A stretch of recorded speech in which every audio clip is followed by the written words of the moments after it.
The business of professional sports, much like any multi-billion-dollar corporate industry, operates on a ruthless hierarchy of power, leverage, and absolute control. When a legacy monopoly has controlled a market for decades, they develop a deeply ingrained, almost pathological sense of entitlement. They dictate the rules, they choose the stars, they control the narrative. But what happens when a disruptive generational asset enters that market and completely shatters their entire economic model? What happens when a 24-year-old rookie arrives and instantly proves that the old guard is inefficient, outdated, and fundamentally obsolete? The legacy monopoly does not simply step aside and gracefully hand over the keys to the empire. They do not adapt. They execute a highly coordinated, desperate campaign of corporate sabotage. We are currently witnessing this exact phenomenon play out on the global stage with USA basketball. The toxic, ego-driven political warfare that is currently tearing the WNBA apart in their collective bargaining negotiations has officially infiltrated the international training camp. The veteran establishment is terrified. They are watching Caitlin Clark effortlessly dominate the attention economy, and they have realized that their only remaining weapon is systemic suppression. They cannot beat her in the free market. So they are attempting to artificially diminish her value by controlling her minutes, taking the ball out of her hands, and burying her behind aging veterans who produce absolutely nothing on the floor. If you want to understand the terrifying level of political manipulation currently happening inside the USA basketball coaching staff, you have to look at the absolute absurdity of head coach Kara Lawson's post-game press conference. After a completely disjointed, offensively stagnant Game 2 against Puerto Rico, a game where the starting lineup looked incredibly pedestrian, the international media wanted answers. They wanted to know why Chelsea Gray, a veteran point guard who provided zero tangible offensive production. I think what I like the most is how much they share the basketball, their willingness to play with one another and to be excited for each other's success. We're playing a lot of people. They're playing a lot less than their normal minutes. It's different for them rotationally. I mean, all of these players start, with their respective WNBA teams, and all of them are like, if not the number one option, the number two option on their team. And so you're asking them to play a different role, in particular on the offensive end, and they're all doing it willingly and trying their best. Was handed the starting job for a second consecutive game, while the greatest offensive engine in the history of the sport sat on the bench. They wanted a basketball justification for a mathematically unjustifiable decision. But Kara Lawson did not give them a basketball justification. She gave them a corporate public relations smokescreen. Clips 1 listen closely to the exact corporate buzzwords being deployed in that statement. She talks about players accepting a different role. She praises them for being willing to play a lot less than their normal minutes. She completely dodges the question of actual empirical on-court performance, and instead pivots to praising the athletes for their submission to her political hierarchy. When a corporate manager cannot use data, analytics, or actual performance metrics to justify a catastrophic business decision, they immediately resort to talking about culture and sacrifice. Kara Lawson knows that she cannot sit in front of a microphone and mathematically explain why Chelsea Gray is starting over Caitlin Clark. The numbers do not support it. The eye test does not support it. The offensive rating, the pace of play, and the spatial geometry of the basketball court absolutely do not support it. So Lawson demands that the younger generation sacrifice their own greatness to protect the fragile egos of the veteran class. She is asking the most dynamic, revolutionary playmaker in the world to accept a diminished role simply because the old guard is not ready to surrender the spotlight. It is the textbook definition of corporate mismanagement. You do not ask a Ferrari to drive 30 meters an hour just because the horse and buggy are feeling insecure. But the suppression goes much deeper than just the starting lineup. It is embedded into the actual offensive scheme being deployed by the coaching staff. When Caitlin Clark is finally allowed to step onto the floor, the coaching staff is actively neutralizing her greatest superpower. Not a Kelsey Grant. Not a none. Why is she starting 2 games in a row? Why come you took the ball out of Caitlin Clark's hands? Because to me, from the outside looking in, and I just hate to even put this narrative out there, what I seen today looks very similar to what the Indiana Fever run with Stephanie White. Is Stephanie White subliminally sabotaging her? They are taking the ball out of her hands. They are forcing her to play off the ball, running her off screens like a traditional shooting guard, instead of allowing her to operate as the supreme floor general and primary initiator of the offense. This is not an accident. This is a deliberate, highly calculated tactic designed to artificially lower her assist numbers, disrupt her offensive rhythm, and prevent her from completely dominating the flow of the game. The creator of this video recognized this exact sinister dynamic immediately because we have seen this exact playbook run before. Out of Kelsey Green. Clips 2 is Stephanie White subliminally sabotaging her own damn player? That is the raw, unfiltered question that the mainstream sports media is absolutely terrified to ask out loud. But it is the exact question that every single rational basketball consumer is currently screaming at their television screens.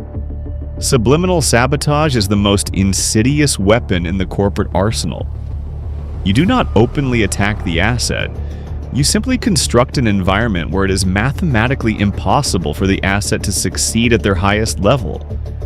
You change the offensive system.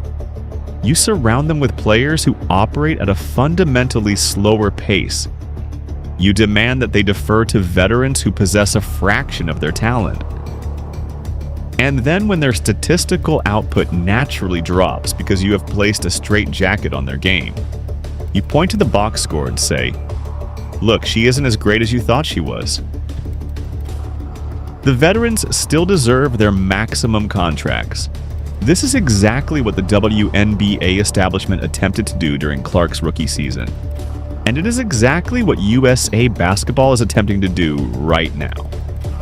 They are terrified that if they give Caitlin Clark the keys to the offense and allow her to run the floor at her natural, chaotic, hyper-efficient pace, she will make the veteran point guards look completely obsolete. They are sacrificing the optimization of the USA basketball product to protect the political hierarchy of the old guard.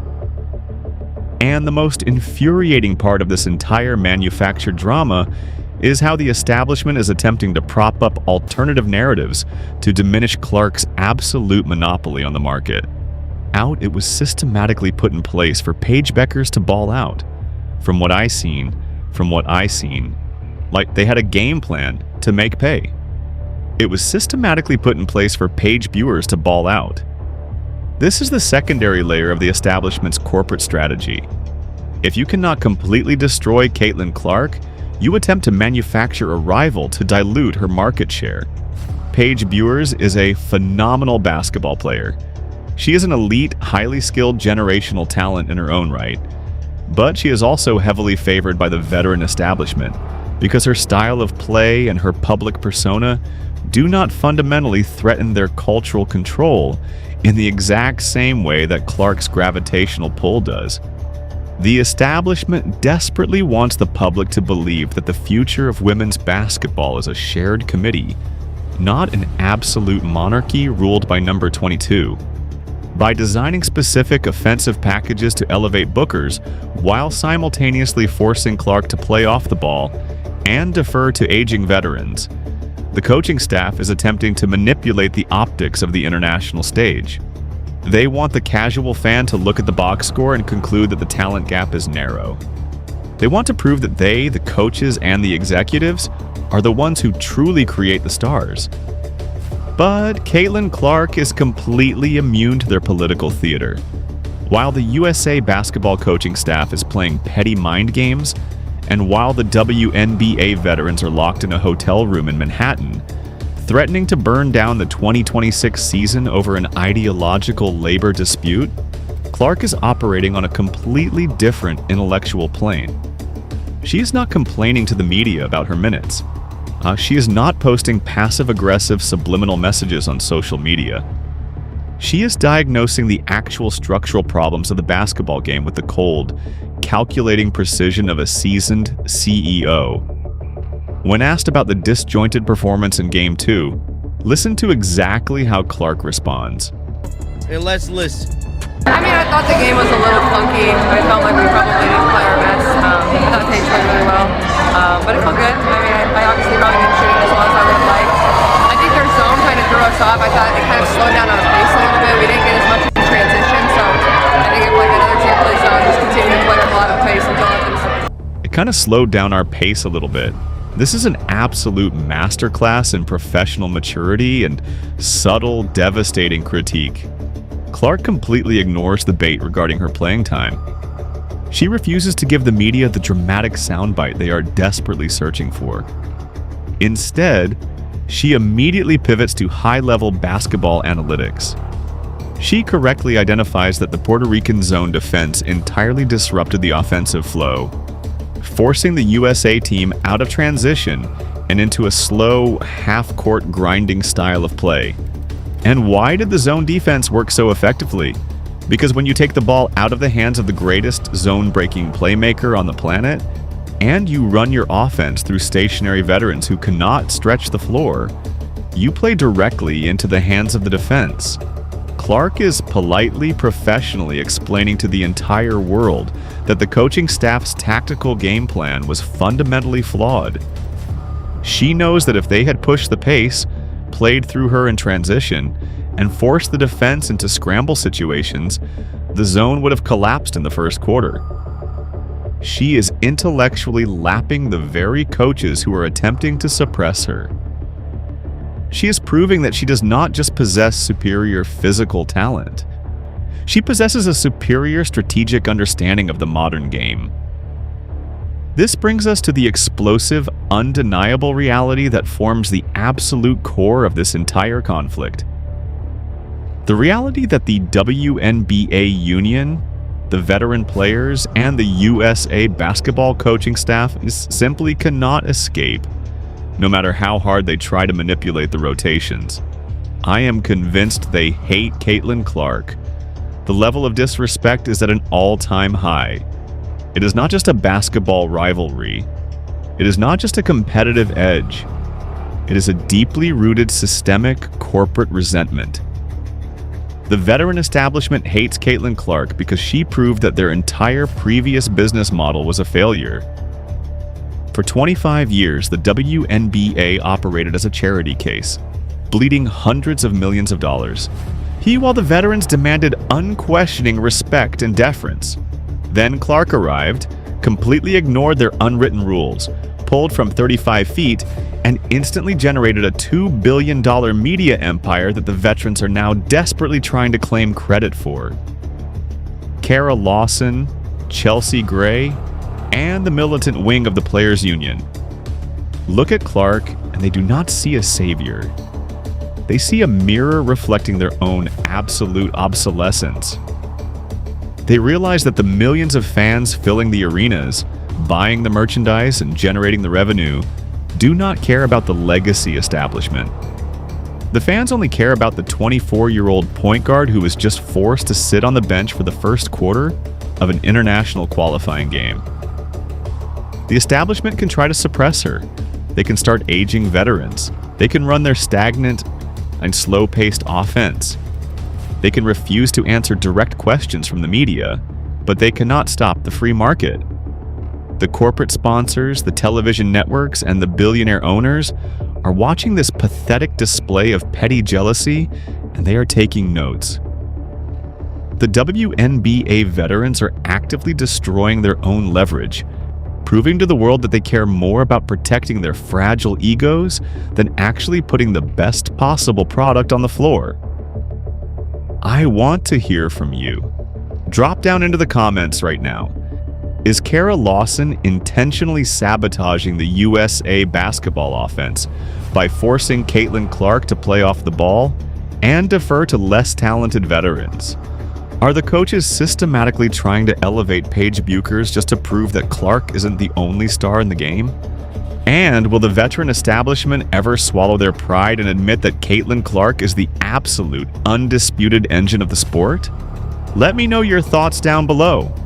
If you want the unapologetic, aggressive truth about the cutthroat business of sports, the high-stakes leverage games played in corporate boardrooms, and the stories the mainstream sports media is absolutely terrified to cover, hit that subscribe button, turn on notifications, and share this video everywhere. We do not do sanitized public relations narratives here. We expose the raw, bloody reality hiding in the shadows. Stay sharp. I will see you in the next